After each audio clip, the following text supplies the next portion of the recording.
Oi, meu nome é Bruno e hoje eu vou listar os 10 piores filmes LGBTs que eu já assisti.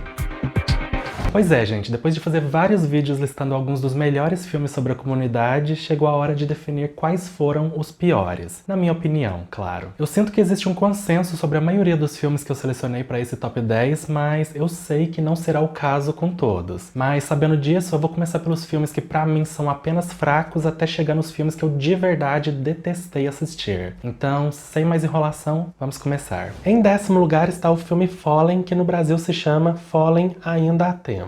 De todos os filmes que eu selecionei, esse é o único que eu não estou 100% seguro de ter incluído nessa lista. Mas antes, para contexto, esse é o primeiro filme escrito e dirigido pelo Viggo Mortensen, o que gerou muito buzz pro projeto, mas o fato dele também ser o protagonista da história rendeu muitas críticas. Críticas essas que eu inclusive comentei em um outro vídeo, mas o ponto é que o filme chamou muita atenção antes de estrear. Mas a sua estreia é a razão de Fallen estar nesse vídeo, porque ele saiu na mesma semana que The Father. E se você não entendeu por que isso é relevante, basicamente ambos os filmes são sobre o mesmo assunto: filhos cuidando de pais com demência. Então o grande problema de Fallen é o seu timing. Talvez se tivesse sido lançado um pouco antes, ele teria escapado de ficar na sombra de The Father e seria mais apreciado. Mas como não foi o caso e tendo assistido The Father primeiro, o senso de redundância ao assistir Fallen foi enorme e o filme, apesar de não ser ruim, parece sim inferior em comparação. Em 9º lugar está o filme Good Grief, que no Brasil se chama Do Outro Lado da Dor. Quando eu vi que o Dan Levy estava desenvolvendo um filme LGBT para Netflix, eu fiquei muito empolgado, porque ele foi um dos responsáveis por fazer uma das melhores representações da comunidade dos últimos anos. Mas quando eu assisti Good Grief, eu fiquei impressionado em ver como uma pessoa que foi responsável por criar uma série tão gostosa de assistir, conseguiu fazer um filme tão chato. E não me entenda mal, eu amo filme chato, afinal Call Me By Your Name é o meu filme favorito do gênero. Mas na minha opinião, para um filme chato valer a pena, ele precisa transcender essa sensação e entregar algo substancial. E eu não sinto que foi o caso com Good Grief, que nada mais é do que uma grande romantização do luto através de personagens egocêntricos que amam dissertar sobre a própria melancolia. Enfim, como eu disse, um filme muito chato.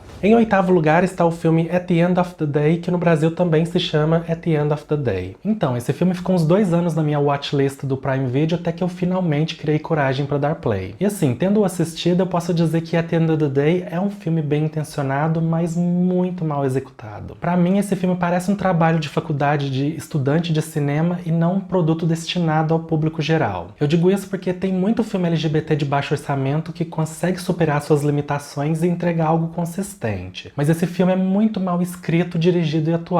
Então, tirando as suas boas intenções, ele não se sustenta, porque ele é muito fraco em todos os aspectos técnicos. Agora, a história tinha potencial, e eu diria que em mãos mais competentes renderia um filme muito interessante. Mas At the End of the Day, como eu dei a entender, parece mais um rascunho do que um produto pronto para consumo. Em 7º lugar está o filme My Policeman, que no Brasil se chama Meu Policial. Eu até pretendia fazer uma review desse filme na época, mas eu desisti enquanto eu estava escrevendo o roteiro, porque eu senti que não valia a pena. Eu gosto muito do Greg Berlanti, já assisti várias produções dele, mas My Policeman é talvez o seu projeto mais fraco nesse segmento. Agora, vale mencionar que o filme saiu muito próximo de Don't Worry Darling, onde a atuação do Harry Styles foi muito questionada. Eu não assisti esse filme, então eu não posso julgá-lo por esse papel, mas aqui a atuação dele realmente é o grande problema. Porque assim, esse é um filme que pra funcionar dependia muito de atuação, e ele entregou uma performance muito apática. E pra você ter uma noção de como isso afetou a minha percepção da história, eu me peguei torcendo pela esposa. E eu não acho que essa era a intenção da narrativa. Pra mim, o que salva esse filme de ser péssimo são os atores mais velhos, que são muito bons e entregam o nível de atuação que o filme necessitava. Mas ainda assim, não salvou My Policeman de ser uma grande decepção. Em 6º lugar está o filme The War Boys, que no Brasil se chama Os Meninos da Guerra. Esse é um dos filmes mais confusos que eu já assisti até hoje, não é porque ele é complexo, mas sim porque ele não sabe pra onde quer ir. Eu tava na dúvida sobre incluí-lo nessa lista porque o elemento LGBT é a parte mais interessante do filme e uma das poucas coisas que funcionam nessa história. Mas a história como um todo demora demais para se desenvolver e quando chega no final a narrativa fica uma bagunça e termina muito abruptamente. Sério, aquele gif do Obama nunca me representou tanto como o desfecho desse filme, porque eu só conseguia pensar o que foi isso. Mas enfim, The War Boys tinha uma proposta promissora, mas após assisti-lo a sensação que eu tive foi que eu assisti um grande nada, ou seja, uma verdadeira perda de tempo. Em 5º lugar está o filme Do Começo ao Fim, que também é conhecido como From Beginning to End. Para muitas pessoas, o tema de Do Começo ao Fim já é revoltante por si só, e esse inclusive é um dos motivos pelo qual eu evitei esse filme por anos. Mas após passar pela faculdade de Game of Thrones, eu finalmente criei coragem para conferir essa produção, que a propósito é brasileira. E assim, eu fiz um comentário no TV Time na época que eu o assisti, que ainda representa bem a minha opinião sobre esse filme, mas em resumo, ele é extremamente raso. Tipo, o filme poderia ter abordado melhor a complexidade do relacionamento retratado, porque tinha tempo de sobra para fazer isso, já que praticamente nada acontece na segunda metade, mas optou por fazer uma narrativa que o tempo todo tenta pintar uma relação de codependência emocional como amor incondicional. Do começo ao fim é sim um filme polêmico, não dá pra negar, mas pra mim ele é só isso, porque ele não tem mais nada pra oferecer. Em quarto lugar está o filme Date and Switch, que no Brasil se chama Saindo do Armário. Há uns 8 anos atrás eu cruzei com esse filme na Netflix e após assistir o seu trailer eu fiquei muito empolgado pra assisti-lo, porque parecia ser um filme divertido e além disso tinha várias pessoas no elenco que eu gostava. Mas acabou que tudo que Date and Switch tinha de bom tava no trailer, porque o filme em si é um saco. Eu sei que eu já usei o adjetivo esquecível outras vezes, mas esse é um exemplo literal de filme esquecível, porque eu completamente o apaguei da minha memória. Sério, eu nem tinha marcado ele como assistido no aplicativo que eu uso, e eu só lembrei de Date and Switch quando eu fui montar essa lista. E nesse sentido eu comecei a me questionar se o filme realmente era tão ruim assim, ou se havia sido apenas uma experiência ruim pessoal. Mas eu conferi o Rotten Tomatoes, a minha experiência meio que foi validada, porque quando a crítica e o público estão em sintonia no seu desgosto por algo, é porque realmente tem algo de errado. Em terceiro lugar está o filme I Am Michael, que no Brasil se chama Eu Sou Michael. Eu lembro que antes de assistir esse filme, eu olhei a avaliação dele no Rotten Tomatoes e a avaliação do público me deixou intrigado. Mas como eu já estabeleci no passado, eu tento não me deixar influenciar pela opinião alheia e gosto sempre de tirar as minhas próprias conclusões. Inclusive eu recomendo que você faça o mesmo. Mas após assistir I Am Michael, eu entendi bem porque o público não gostou, porque basicamente esse filme, que é baseado em fatos, conta a história de um ex-ativista LGBT que após um incidente pessoal decidiu se converter e passou a pregar contra a comunidade da qual fazia parte. Dito isso, o que eu não gostei nesse filme foi a falta de clareza nas suas intenções. Eu sinto que I Am Michael tenta jogar nos dois times que estão sendo retratados e com isso ele meio que valida um ponto de vista perigoso. O que eu quero dizer é que às vezes imparcialidade é o mesmo que complacência, e nesse caso a mera existência dessa produção é no mínimo questionável, mas pra mim I Am Michael não passa de um grande desserviço. Em segundo lugar está o filme Quem Vai Ficar com Mario, que também é conhecido como There's Something About Mario. Olha, eu ainda tô pra assistir um filme nacional do gênero que me impressione positivamente, porque o contrário acontece com muita frequência. E nesse sentido não tem melhor pior exemplo disso do que Quem Vai Ficar com Mario. Eu fiz uma review desse filme no meu antigo blog na época e eu inclusive cheguei a falar sobre isso em um vídeo onde eu revisito esse blog. Basicamente, eu tava muito ansioso para assistir esse filme, o que, sem dúvidas, contribuiu para a decepção ser maior. Mas eu diria que o principal problema de Quem Vai Ficar com Mario é o mesmo de vários outros filmes nacionais: tentar replicar narrativas americanas. Isso é um erro porque acaba evidenciando as nossas limitações técnicas e esse filme é muito pobre tecnicamente, especialmente na parte do roteiro. Como eu disse na minha review, Quem Vai Ficar com Mario é um filme super datado que parece que foi feito nos anos 90 e não em 2021.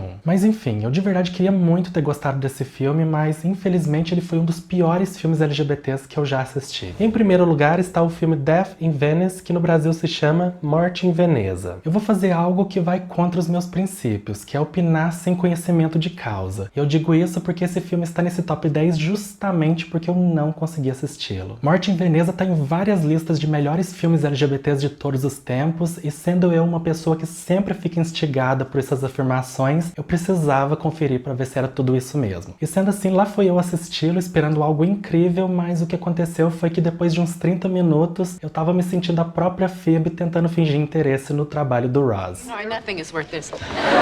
Eu sou acostumado com filme independente, eu já assisti muitos filmes lentos, mas a primeira meia hora desse filme é uma verdadeira provação. Como eu disse, eu não gosto de opinar sobre o que eu não conheço, então eu não vou dizer que Morte em Veneza é um filme ruim. Até porque eu não duvido que realmente existe mérito na afirmação razão que me fez querer assisti-lo, mas a minha experiência ao tentar fazer isso foi uma das piores que eu já tive com filmes do gênero, e é por isso que ele está nessa posição. Mas é isso, gente. Eu só fiz esse vídeo para poder desabafar um pouco sobre algumas das minhas frustrações pessoais nesse segmento. Obviamente, nenhuma opinião que eu dei nesse top 10 é uma verdade absoluta, logo você tem todo o direito de discordar das minhas escolhas. Mas se você acha que eu tô errado sobre algum filme específico, fique à vontade para me mostrar por que eu deveria rever algumas das minhas posições. Afinal, estamos sempre abertos a outras perspectivas. Mas eu acho que por hoje é só, eu espero que você tenha gostado do vídeo e até a próxima!